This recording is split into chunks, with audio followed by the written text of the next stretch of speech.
Good morning to you, wherever you may be in the world today. Alan Clements here from Los Angeles, California, United States of America. Today, April 23rd, 2021.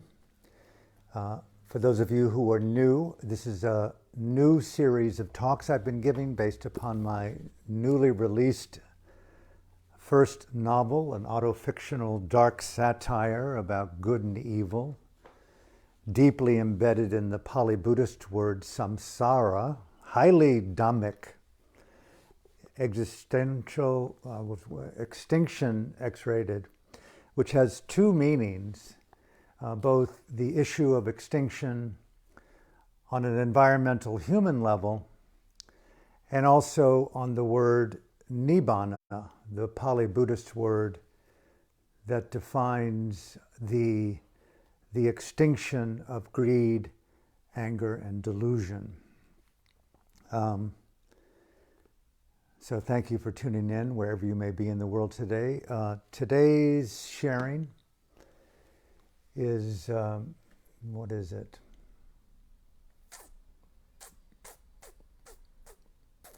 Existential dignity, that's it. Existential dignity and the heart of real.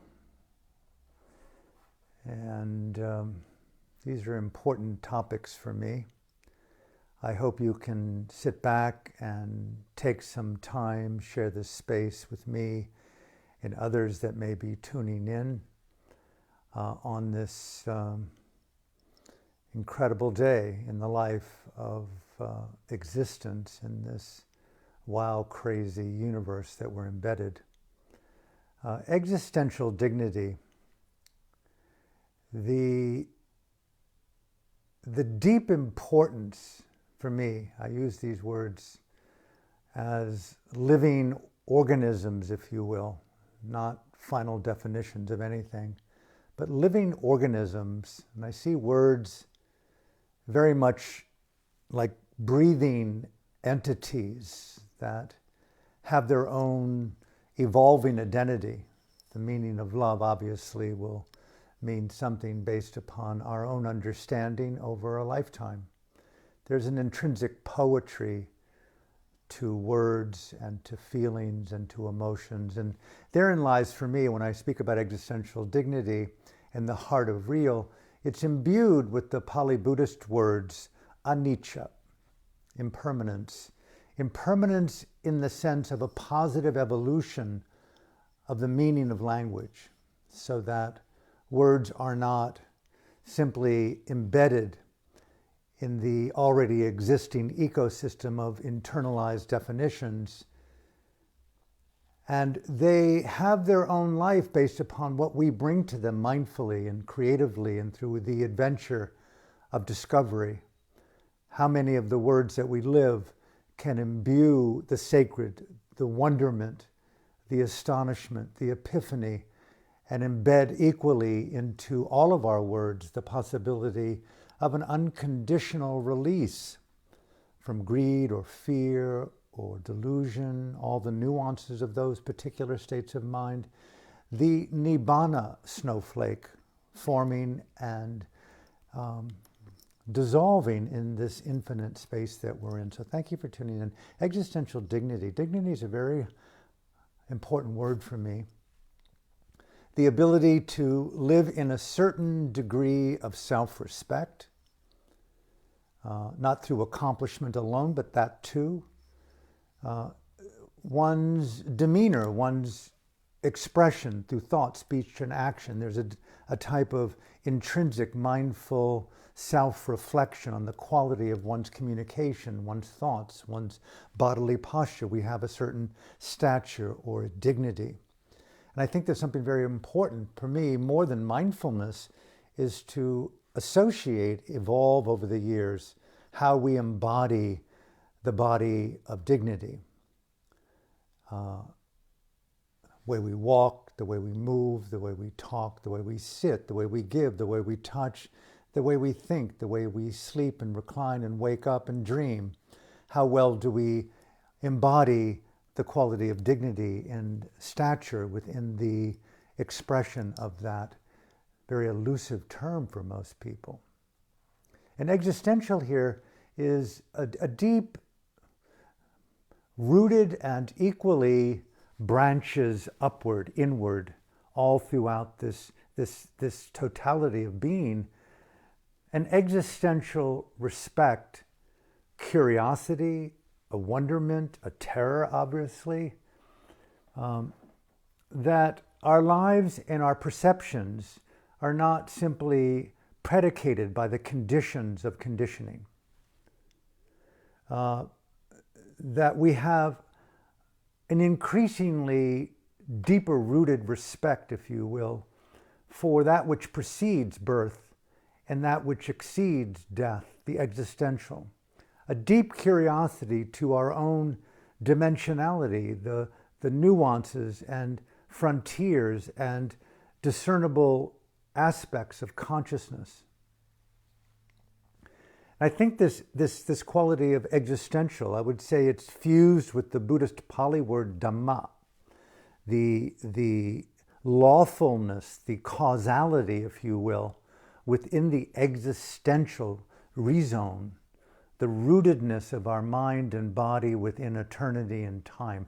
I mean, if we were just to pause right now and just show a type of existential grace, if you will, to the mothers and fathers that preceded us, that lived before us, that we're all a part of the DNA of, we're all part of the memory collective of, we're all part of the sister brotherhood of humanity that's always existed from time immemorial. And we're a birth creature within that existential rootedness of all living beings, essentially on this planet, and who knows the interconnectedness to the animal kingdom and the non-human kingdom. And then if all of a sudden we have a high resonant respect and existential curiosity, grace, dignity. I honor you, mother and father, sister, brother, daughter, son, lover, enemy, in all dimensions at this time, in this shared space that I breathe in. I want to know you. I want to learn from you. I want to grow with you. And I also want to understand myself. This heart of real is very important for me. It's the opposite of the poser, if you will. It's the opposite of the pretender. It's the opposite of the propagandist, the puppet, the puppeteer, the ways in which we posture. That I'm not trying to denigrate or shame those individuals who do that. I've been there. I do that at times myself. But we catch ourselves with mindful curiosity, and we begin to see and understand a Nietzsche-infused language of pride. The mosaic, the energy of pride, existential dignity infused with mindful curiosity that occupies these states of contraband, if you will, the poser, the pretender, the propagandist. I don't know about you, but it seems to me in my more lucid moments, and I've not been sleeping so continually, so bear with me, that most of the world, I would say, I don't know, 99%, I want to go as far as 99.9%, live in this incredible delusion bubble. I know that sounds arrogant and judgmental and hierarchical and patriarchal, but, you know, it seems true. And what are some of the more classic delusional bubbles that I see, just off the top of my head? Beings driven by a denial of nature. That's a delusion bubble.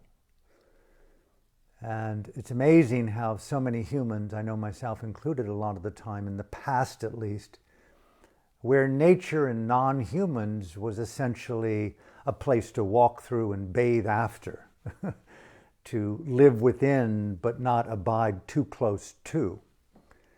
And then again, the incredible denial, the pathological denial that somehow the human, the Homo sapien, is a primary, entity above in a hierarchical kind of unrecognized Reiki, or third, fourth, fifth Reichianism, above the animal world, nature world. I mean, it's so many books and studies that have been done now by the communication of plants and trees. I remember reading in that book, The Secret Life of Trees or something, and somewhere in the Utah mountains, there was like this 80 square mile section of a particular kind of tree that was very rare. And then some years back, they all burned down and they thought they had lost it. But in fact, all the trees, although had separate trunks, they were deeply interconnected to the point where it turned out to be that this 80-mile area of trees actually was one tree, the largest tree on the planet, a type of tree that I can't name at the moment, but you can find it out if you do some research. And what appears above the surface is my point here. We often deny the interconnected rootedness to this so-called cliched of oneness. And so this first illusion, the opposite of an existential dignity, is this denial of nature. Then there's the primacy of profit. We've spoken so much about it over the years. We see it every day, often in the lives of other people, primarily the ones that we ridicule the most, the elites in politics and in theologians and those particular pundits of Wall Street, the oligarchs of Silicon Valley. And there is something decidedly, for me, very off-putting about an individual driven by the primacy of profit over purpose or over nature, over beingness, shared beingness. And I think that's going to be the death of the Homo sapien and perhaps up to 90% of the non-humans on the planet, based upon this diabolical, often unseen in one's own mind, drive for profit and the accumulation of digital wealth that one rarely ever has access to. And of course, if electricity grid went down, the majority of so-called wealth and status and privilege that goes around through the projection of imbuing power within digital currency, not just crypto, but even the fiat is just nothing other than digits in your so-called bank account. And this primacy of more, and faster, and deeper, and I want more, that to me is a delusion that so compromises the etiquette of decency and of this third quality, which I would call empathy deficit disorder. I mean, that to me is a very obvious form of delusion. And each of us have our limits of what we're willing to bear, so to speak, with regard to staying intimately close to the feeling body of another, especially if it's uncomfortable.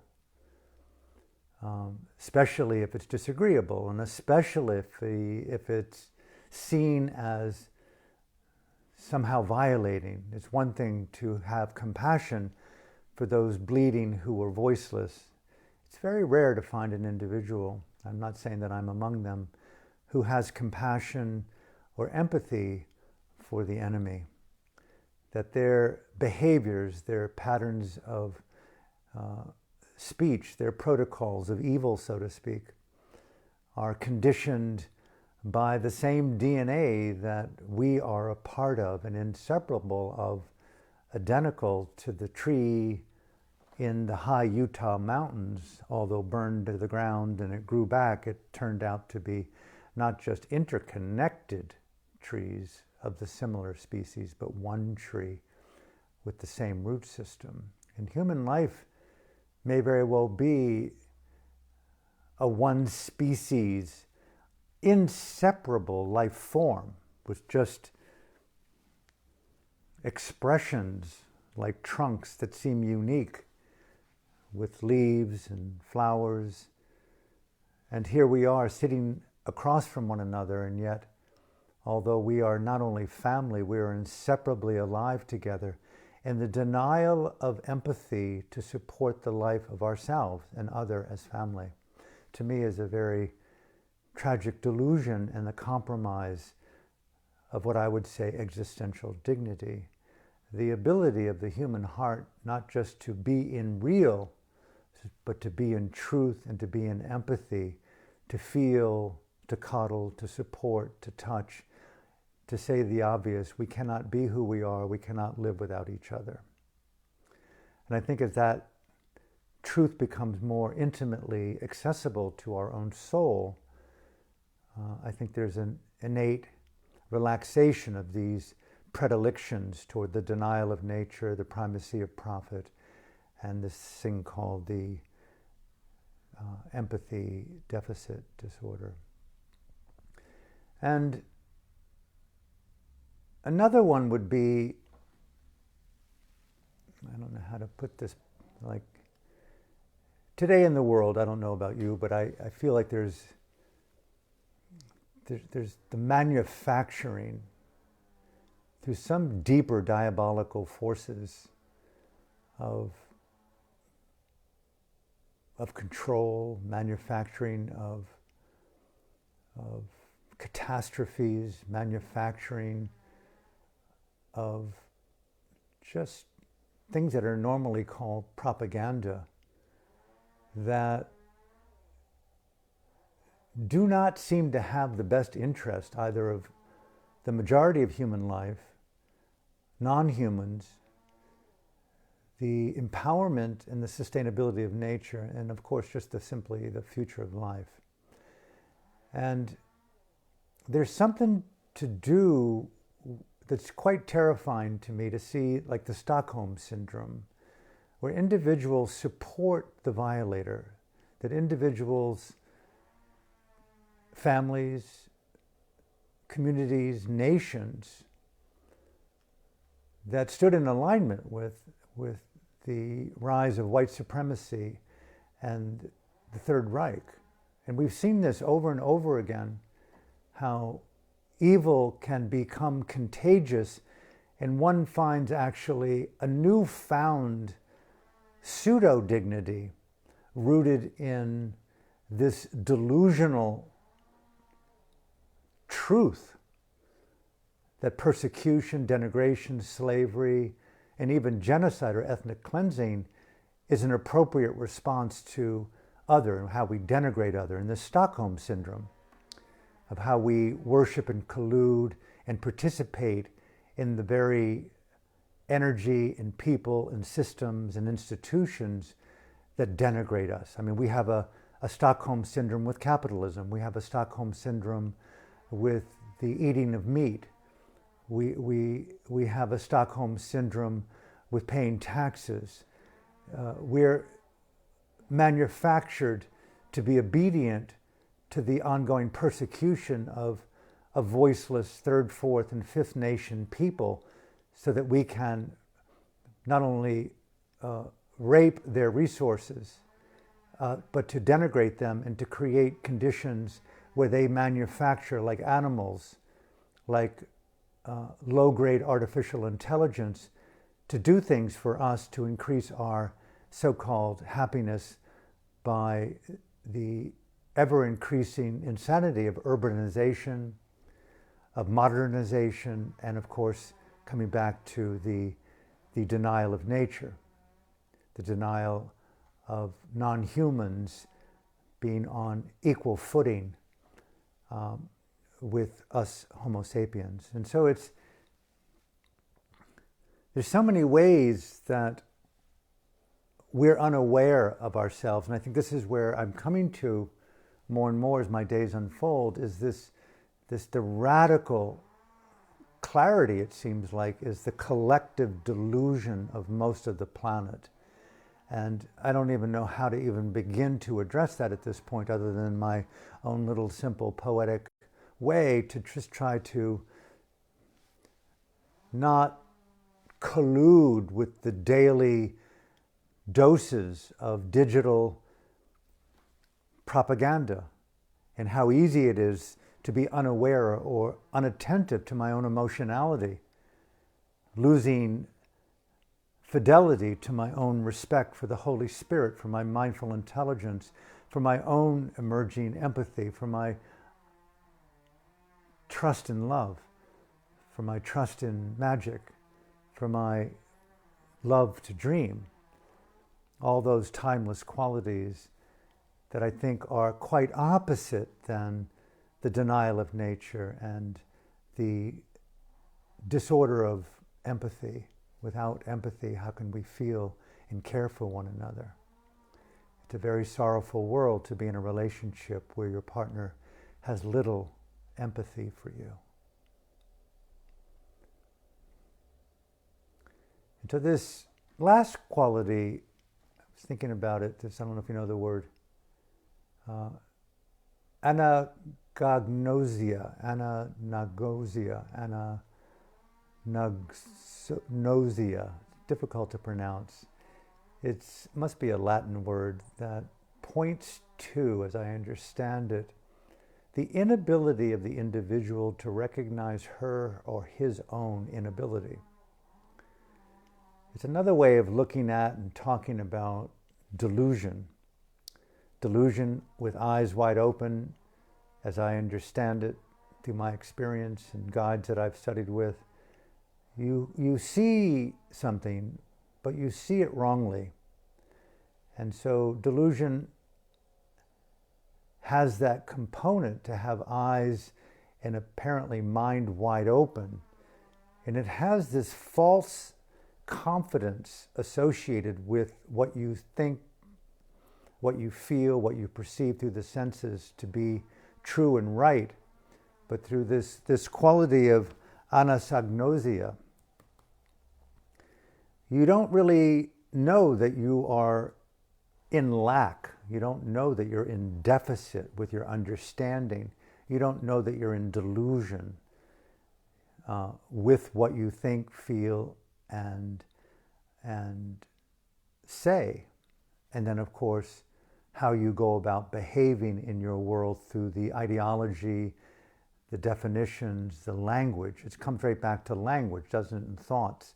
How we identify with words and language, and very rarely do you find an individual not mindful of your thought as thought alone, but how mindful or cognizant are we of the meaning of the words that we use to define something, to feel something, to anoint something with the preciousness of an intimate observation or a mindful awareness of the phenomenology.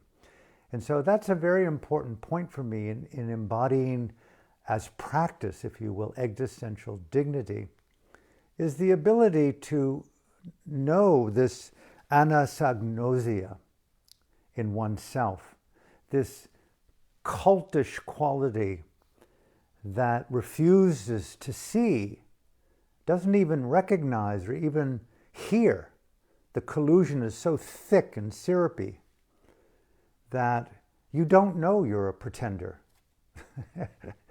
I mean, how many times we've walked down the beach of Santa Monica that's identical to Canggu, and no offense to vilify the cliche of Ubud or Canggu or Byron Bay or, anywhere in Fitzroy, all the great places, Santa Fe, all the great Kitsalanos in Vancouver, all the great spiritual tundras like modern day Tibet, where pretenders are dressed up, in their digital garb, their rad, their language, their, no offense to the trademarkers of spiritual gangster.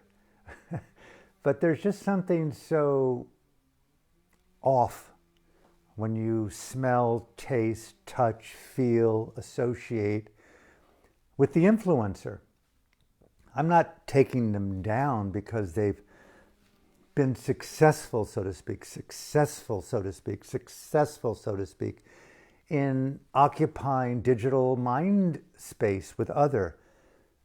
What is life about other than to just make your music, to make your poetry, to make your mark on this planet? Welcome to America, right? But if it's rooted in Anastagnosia, the inability to understand that what primarily you're motivated by and what you're thinking and saying and doing every day is denigrating to others, non-humans, and to the future of life, that's a kind of a pathological poser.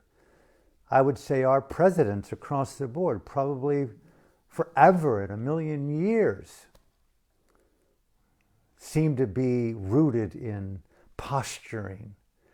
And there's just something about that poser, pretender, posturer, propagandist, puppet, puppeteer, that, and of course, if you really go deeper, if we could only understand the mind of the psychopath, dressed in beautiful Armani suits and running day and night with their incredible ability to manipulate data and make deals for the uber wealthy, and they have that little predilection called predation.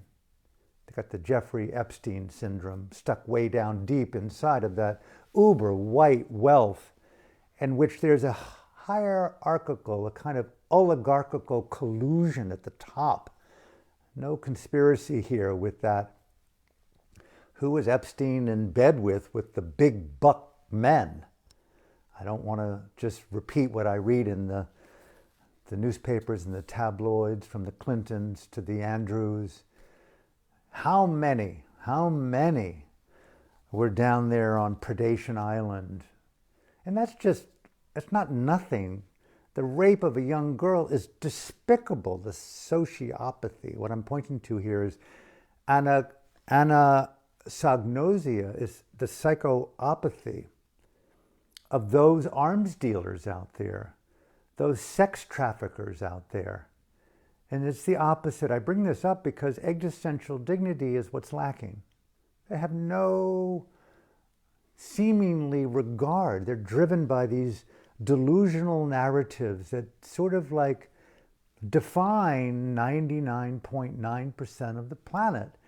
And here we are on the precipice, and I have to say it again, I wrote this book with tears and joy in my heart.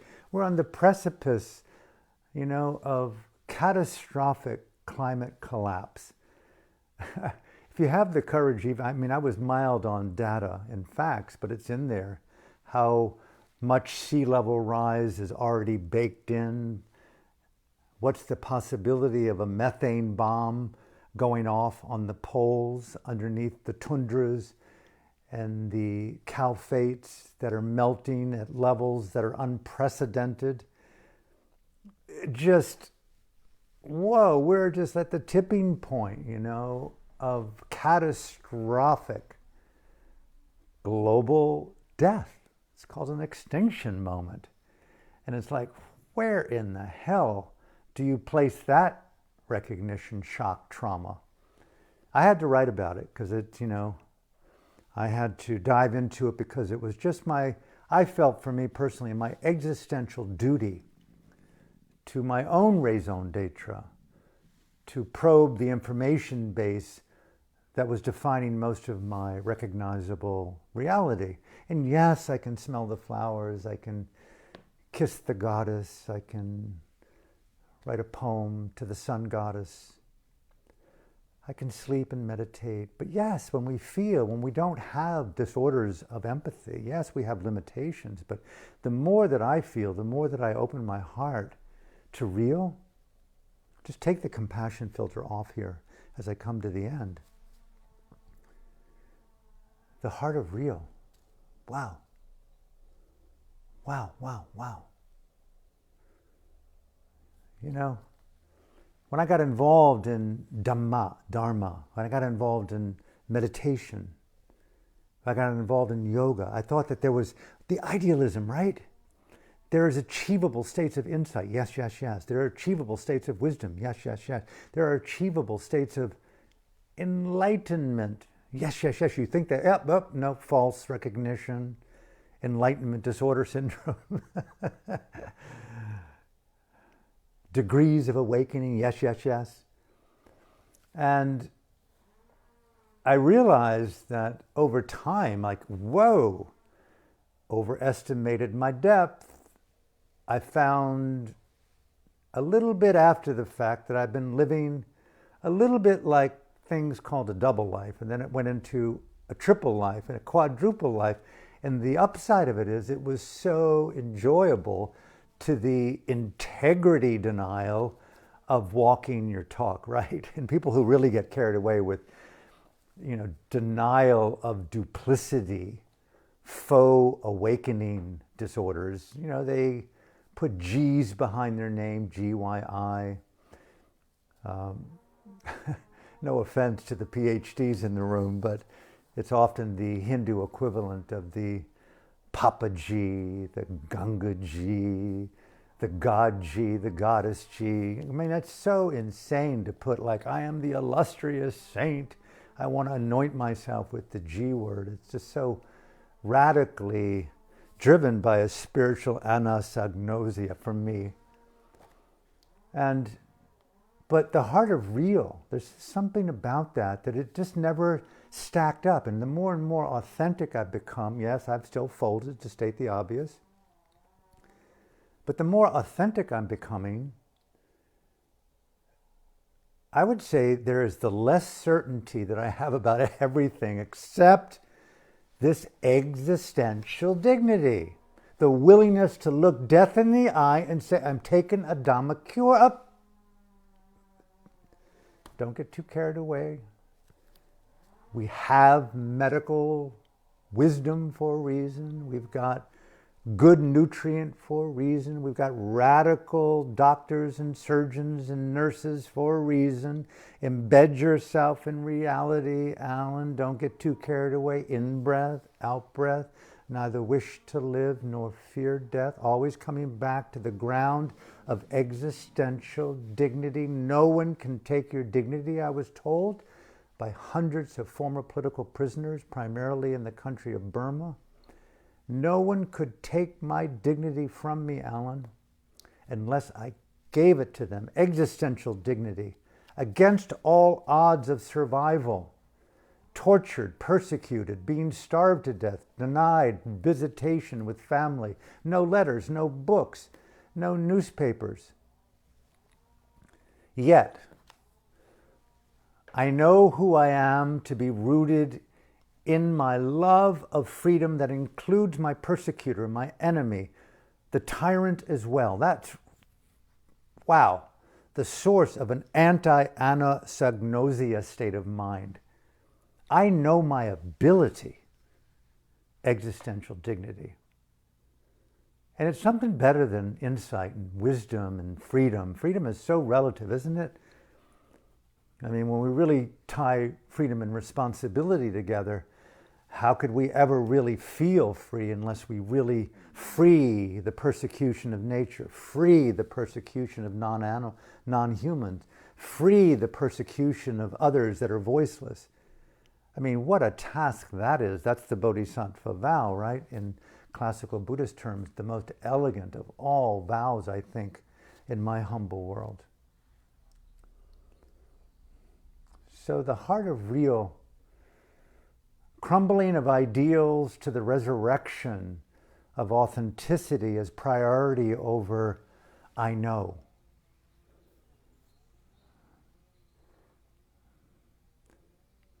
There's just something beautiful about coming down from the elegant cross of your own false certainty to be the saint, to be the enlightened teacher, to be the enlightened master. Who do we know among us today who can truly walk on the water or cross the fire of hell, of torture, of imprisonment, the loss of friends and family, daughter, husband, grandparents? Look at Burma today. The persecution of an entire nation by an evil, a satanic former armed forces. It's so epic. And the world is going quietly asleep in relationship to the persecution and the terror of 54 million people. Yet again, another day in hell. To me, that is radical pathology and the absence of empathy where you would expect it the most, which gives rise to these white-collar leaders, these caped religious figures, these profiteers in New York, in London, in Paris, in Munich, in San Francisco, in LA, around the world, that are living in castles that are so digitally protected by wealth and denial and collusion. You wonder if the manufacturing of the catastrophes is really truly a term that we could empower right now. COVID's real. But how much of this panic, the propaganda of domination, and the whispering that's becoming louder as the brown shirts have now turned into people who wear suits and ties and gowns and dresses, and we wonder what's going on. And right now, if there's ever a time in human history that I've known in my brief life, is what is existential dignity and what is the heart of real. I mean, if I had a chance to really be invited into the Oval Office and I had my hour with Joe and the others, and if I were really in my heart of real and my existential dignity, I anticipated that. I wrote it. I wrote it to Mr. Trump. I wrote it to Mr. Biden. I wrote it to the Pope. I wrote it to priests. I wrote it to pedophiles. I wrote it to presidents past and future. I wrote it for the people. I wrote it for me. What would I say if you really lived in the heart of real? Isn't that what we want from each other? Isn't that what we want right now? Isn't that the soul of existential dignity? I'll close here. So many examples. I might try to continue this talk. May I encourage you, as I end today, break free. Take the chains off wherever you feel them. Rise up and scream in your liberty while you feel it. Break the chains, break the bonds, drop conformity. Don't just protest obedience. Do not participate in it. These are the mantras. These are the etymological story releases in my own soul today. I want to die and live and breathe in existential dignity. More than being mindful of the phenomenology of this and that, more than the ideal of enlightenment, be involved, Alan, in the process. Create anicca wisdom, anatta wisdom, dukkha wisdom in the fidelity of living in your own sense body, in your own mind stream. Bring anicca there, bring anatta there, bring dukkha there, bring freedom there, bring existential dignity there. Make it who you are. Break free of the idealism of a preferred place to get enlightened. Be in the stream, right? Wake up, break out, remove the chains. May I include here as we close the power of our beloved Harriet Tubman. If only we had someone like she in our heart and soul today to guide the real, meme and gene in each of us. I do believe even the terrorists have real in there and they have dignity. They just don't have access to it. And our lives are dedicated to anything. It's to the absolute, to me, radical abolishing on this precious planet, in this cosmos, any predilection for rape, violence, denigration. And that means radical, radical commitment to real. Posers, pretenders, propagandists, puppets, puppeteers, all that. Break out.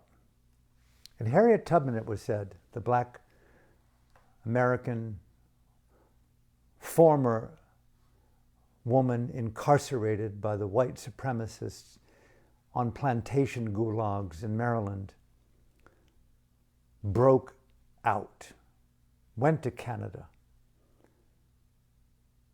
found her freedom, barely escaped the horror of America at that time. Rad. I'm completely just using words here. We each have our trajectory. But she said no. She said no. Empathy is more important than my freedom. Compassion is more important than my safety. She broke free from a very, very elegant chain. She cracked the empathy disorder problem. I'm going back to help my people, going back to encourage them and help them make the arduous journey across hell, against all odds, into the nirvana of the sacred land at that time of Canada. Okay. It's said that because people were so scared of being caught and killed, she carried a gun and put the gun to their head. If you mess up here or you back down, you jeopardize the group, right? That's so rad. Supporting each other in real, supporting each other in empathy, supporting each other in freedom. Talk to each other with honesty, not pretense, not poser, not high-fiving. What you can do for me, I'll do for you. Covering the soul, not just the back. Rising up, breaking free together. I want a Harriet Tubman in my life today. I'm blessed to have 4 or 5, but we need more and more and more rad there, right? The stakes are higher today. Every day out of bed, the stakes get higher. What to do, how to do it, when to do it, with whom to do it. Existential dignity and the heart of real. So may you have a beautiful day today. May you breathe into the naturalness of your unwillingness to conform to the fears of belonging. Walk away if you're not being heard. And resurrect the vulnerability of more and more authenticity as we journey together towards an unknown future on the precipice of an extinction. As it's been said, it's only love that remains. And so from my heart to yours, thank you for being in my life. Thank you for reaching out. Thank you for your support. Thank you for your breathtaking love of Dhamma. So have a great day. Hope to see you tomorrow.